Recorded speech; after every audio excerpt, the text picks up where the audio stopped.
جب انسان دوسروں کی نعمتیں دیکھ کر جلنے لگتا ہے تو سب سے پہلے اس کا اپنا سکون ختم ہو جاتا ہے۔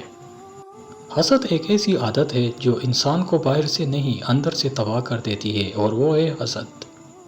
جب انسان دوسروں کی نعمتیں دیکھ کر جلنے لگتا ہے تو سب سے پہلے اس کا اپنا سکون برباد ہو جاتا ہے۔